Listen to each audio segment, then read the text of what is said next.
It was the one thing you could hang on to, the one thing you could actually believe in when your best friend said, I'm not going to leave you out here. If anything happens, I'm going to get you back and I'll get your body back home. When the decisions of a young, untried company commander in Vietnam put the lives of his troops at risk, then he refuses to let several bodies be recovered after a firefight. One old soldier looks back on how he refused that order. Hello, welcome to the Mighty Pen Podcast. I'm David L. Robbins, your host and founder of the Mighty Pen Project, a free writing program for veterans and their families in partnership with the Virginia War Memorial Foundation here in Richmond, Virginia. David Aldridge served 3 combat tours as an infantryman in Vietnam. At the Battle of Cantigny, David contends that his commander sent him and his company into needless peril, then compounded that tragedy by ordering the bodies of several fallen warriors be left on the battlefield. 22-year-old David Aldridge did not obey that order. Let's listen to Cantigny, performed by Foster Solomon. Then I and longtime Mighty Pen author David Aldridge will speak about firefights, duty, and the sacred bonds between soldiers. A bullet whizzed by my head and struck the ceiling of the chopper. I quit sitting on my helmet and quickly put it on my head. I hollered to everyone, "Hot LZ!"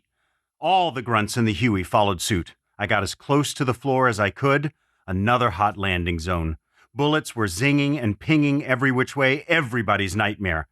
Does one of these have my fucking name on it? Pilots, co-pilots, and door gunners were all screaming at us, "Hot LZ, get off! Get off the chopper!"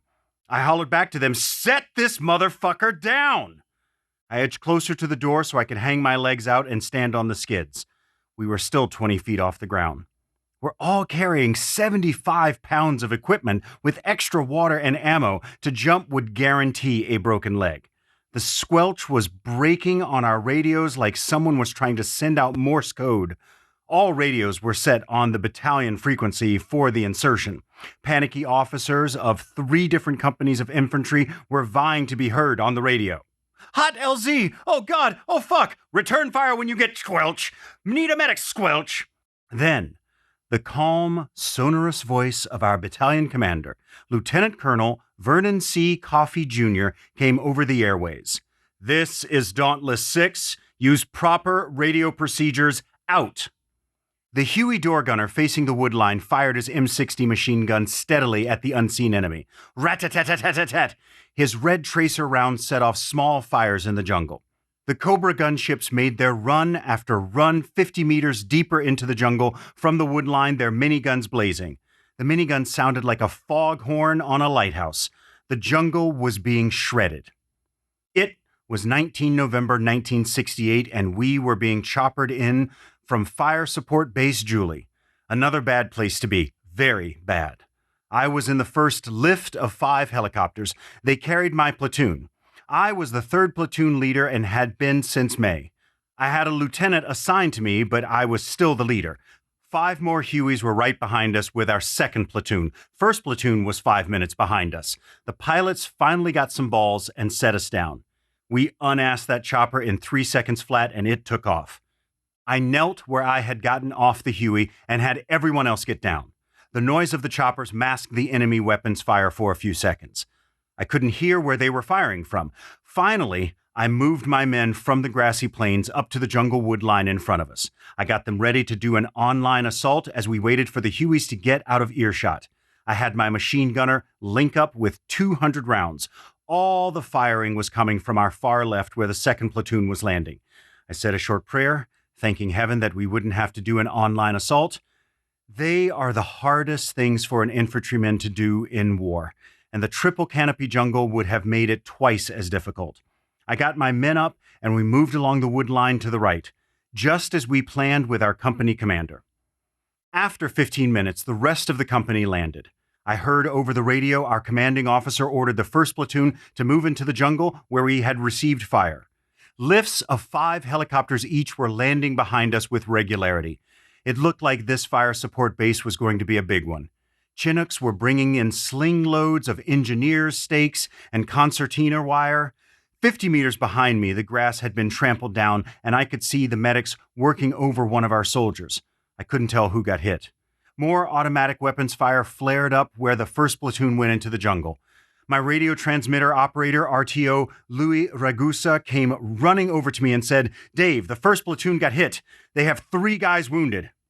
Let me know if we have to go in and get them." "Roger that." I waved at my machine gunner, Ray Scanone, to come to me. His assistant gunner, Dave Ackenbrack, followed him, carrying the extra ammo already linked to the M60. "Ray, stay here with me and stay ready. We may have to go in for the first platoon. I don't know yet. They are trying to get their wounded guys out now." A photographer from the 1st Infantry Division headquarters walked up behind me and said, "Hey, look this way." Staring into the jungle for signs of enemy movement, I ignored him. He took a picture anyway. Louis was trying to hear the air traffic over the sounds of arriving and departing Hueys. He crouched with his radio 5 meters behind me. I looked around and saw the photographer start taking pictures of Louis. We should have just bombed the hell out of the enemy after we got the first platoon out, but it wasn't my call. The CO ordered the 2nd platoon to go in exactly where the 1st platoon had gotten hit. PFC Dave Jasper was walking point for them. Within minutes, Jasper was hit, and there was total chaos on the radio frequency as a huge firefight erupted in the thick jungle. No one was able to get Jasper back to safety. Specialist 5 Albert Figueroa jumped up and tried to pull him back. He, too, was hit, and now there were 2 wounded out front.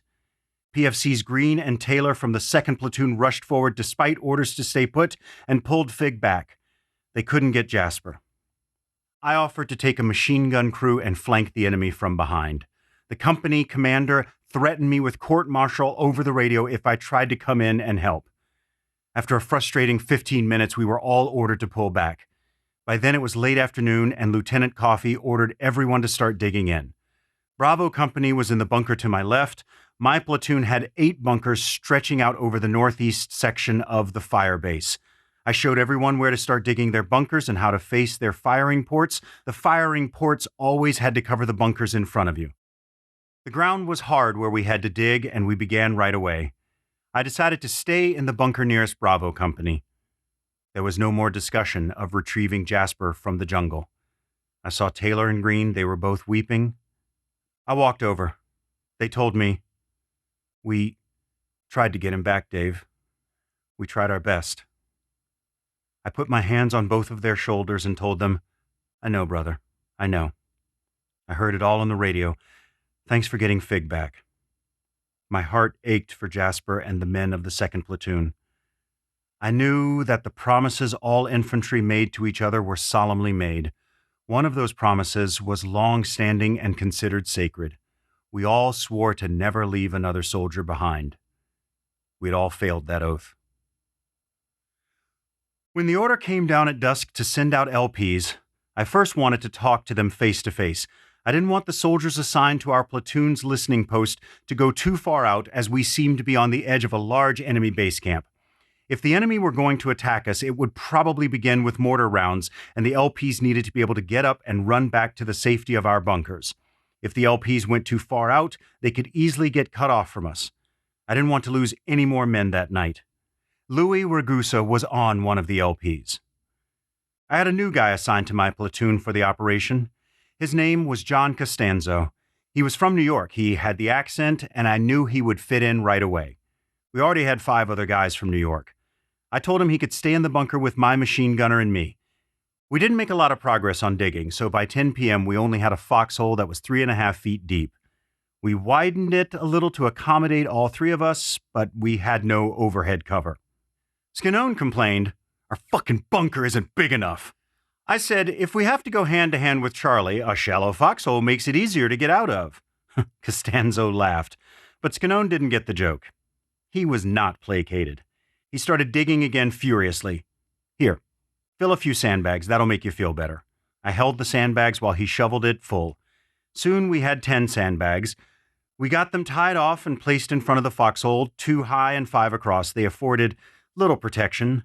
Just as we got the sandbags in place, 3 RPGs whooshed through the air and exploded behind us. I screamed as loud as I could. All LPs, come in now. Ground attack. Automatic weapons fire raked the entire fire support base.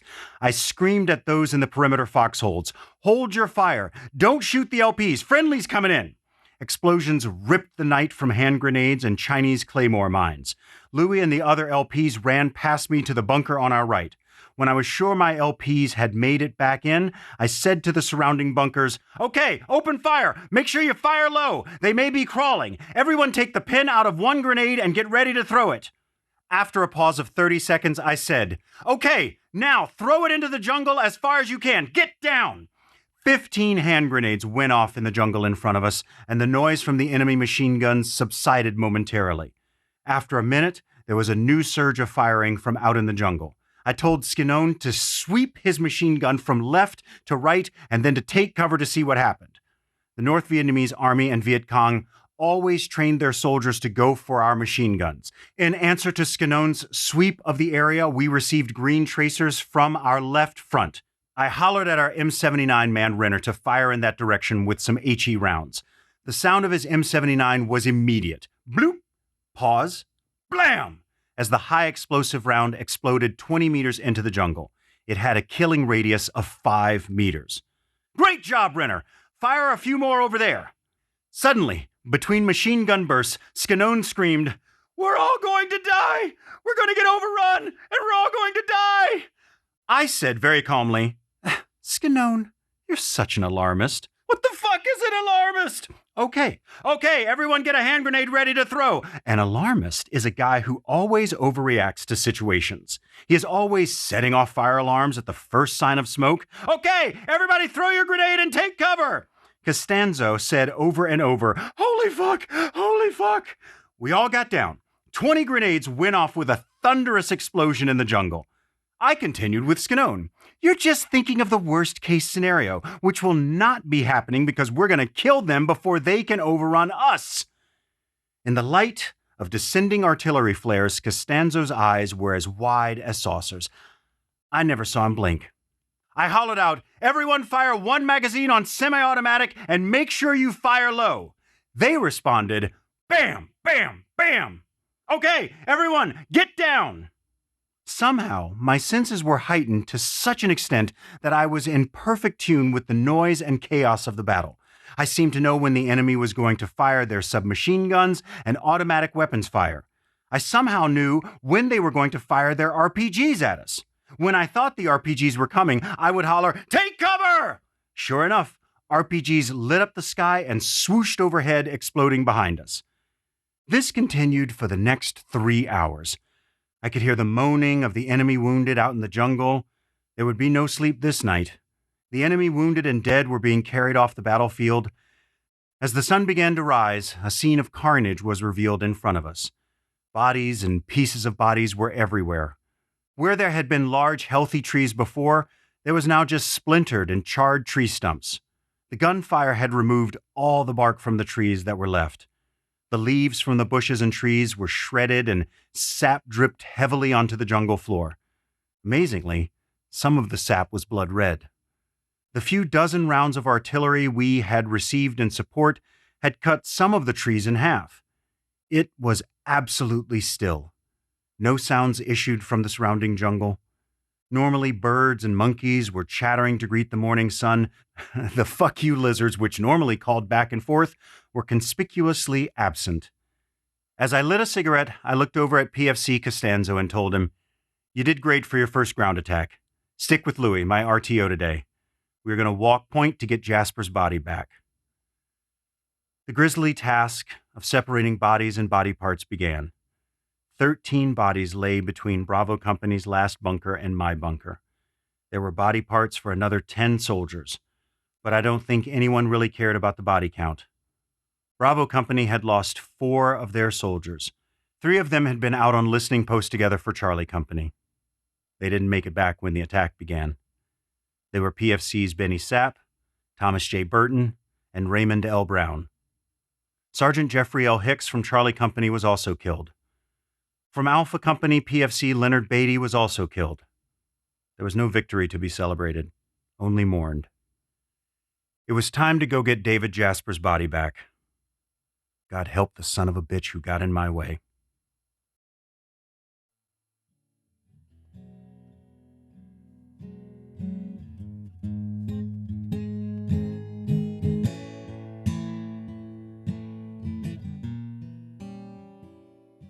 That was Foster Solomon reading Cantigny by David Aldridge, who has joined me in the studio yet again.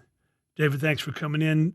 First thing I want you to do for me is describe the chaos of sitting on the skid of a Huey, and around you is, by your own description in that kinetic story, a shredded jungle, 60 caliber chain guns, tracers igniting fires in the jungle, Hueys hovering and setting down. You've got the wind from the blades. You've got the noise, immensely chaotic setting. Be a young man in the middle of all that for me, about to step into that. What's going through what are you, 20 at this point? What's going on in your head? Yeah, I was 22 years old, and it wasn't my first hot LZ. For an infantryman getting off of a helicopter, a hot LZ is just your worst nightmare.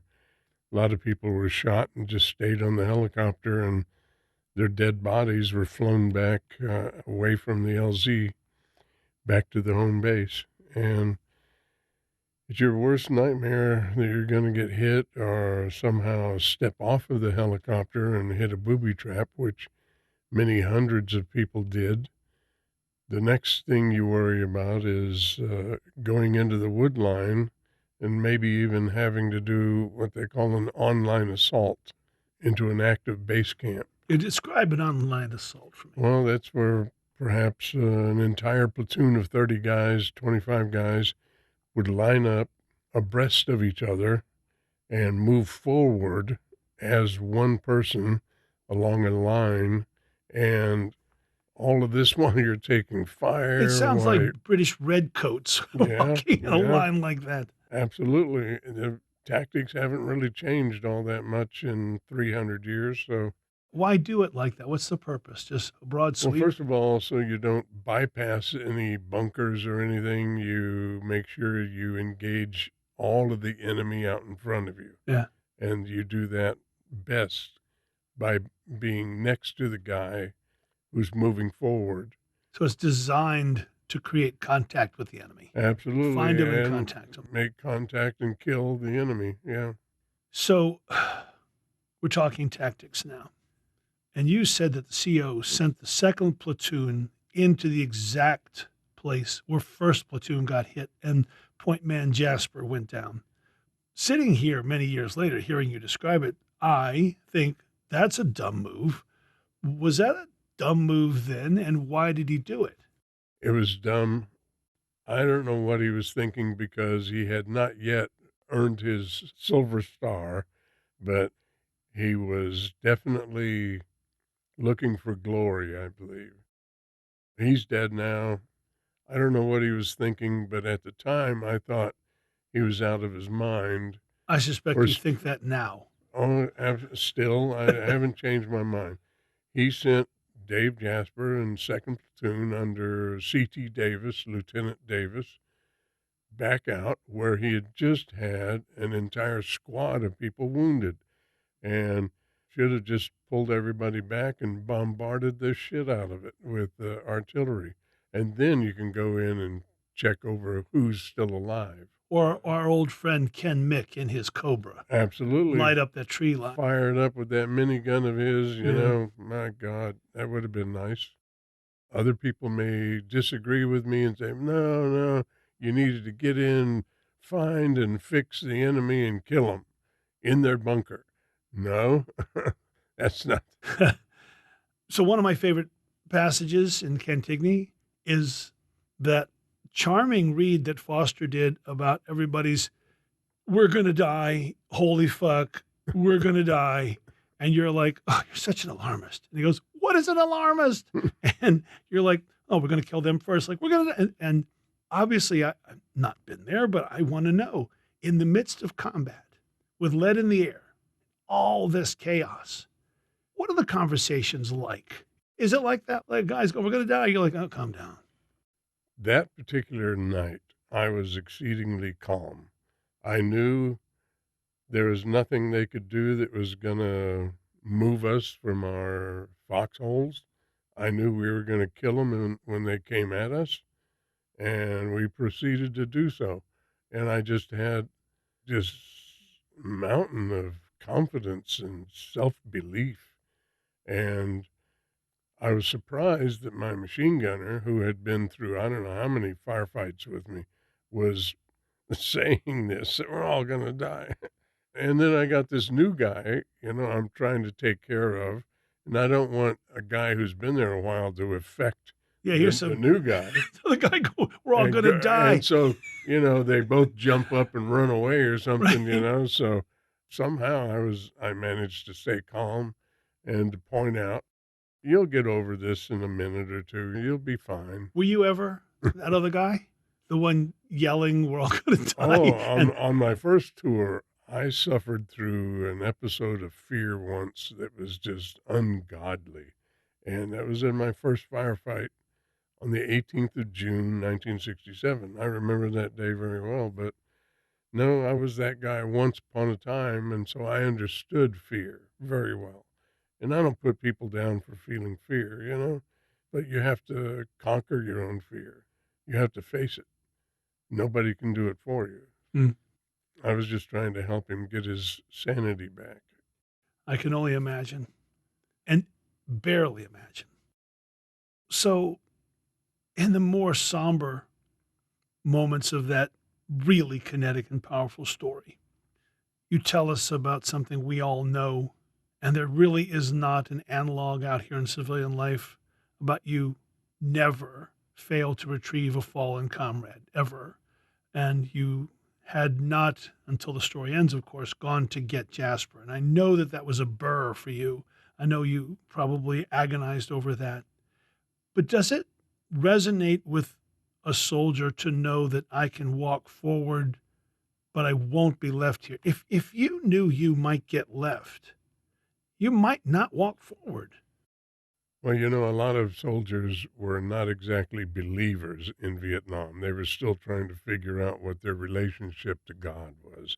And so it was the one thing you could hang on to, the one thing you could actually believe in when your best friend said, I'm not going to leave you out here. If anything happens, I'm going to get you back and I'll get your body back home to your parents or to your wife or whatever. And so I don't know, it was a written law to us in the infantry. You don't leave each other out there because we've seen what happens when you leave your partner or your buddy out there. We just weren't going to let that happen to each other. Lost in all this humanity and the machines of war and the noise and the dynamics, all those descriptions, lost in this, you paused, and I thought quite beautifully, to describe the landscape: charred trees, trees cut in half, and jagged stumps, and even a blood red sap.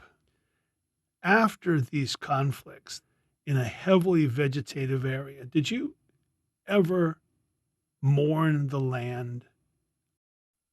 Yeah, I'd seen pictures of Verdun in World War One, and sometimes after a ground attack, that's exactly what our surrounding jungle looked like, with these magnificent trees turned into charred splinters. And if you think back to 9/11, you think about what the remaining structures looked like at ground zero.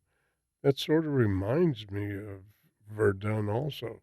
And so what really hurt my heart was the fact that human beings were being shredded and killed. That was ongoing every day. But you're right, the fact that Mother Nature was just being eaten up by the war, and these magnificent trees and vines were being shredded and burned. And it did hurt your heart. You wrote in another story about a couple thousand monkeys running by you. Oh, man. Scaring the living hell out of me. But perhaps they were saying, like, dude, no, not here. Yeah. Those monkeys, I don't know, they seemed to sense that we were there at the last minute, and they stopped and moved 90 degrees to their direction of travel. And this is in pitch dark. They seemed to know we were there, and they decided, let's go quietly to the left here. Last question. Tell me about Jasper. I drove over to Kentucky in about 2006 to meet up with Jasper's family. He had 11 brothers and sisters. His mother was still alive. His wife, unfortunately, passed away. He had married her when she was 16, and she was dead, but I got to meet his mother. I'm still very close with his entire family, the ones who are still alive. Did you retrieve his body? I got his body back, and we treated it with all reverence due. A great warrior. So, yes, and I think that's one reason why his family and I are so close. They know I wasn't going to leave him out there 1 second longer than necessary. In the end, did you ask permission, or did you just go get him? I just went out and got him. And everybody could follow behind me if they wanted. So, yeah, I just went out and got him. All right. David Aldridge, as always, my dear friend. Take care, bro.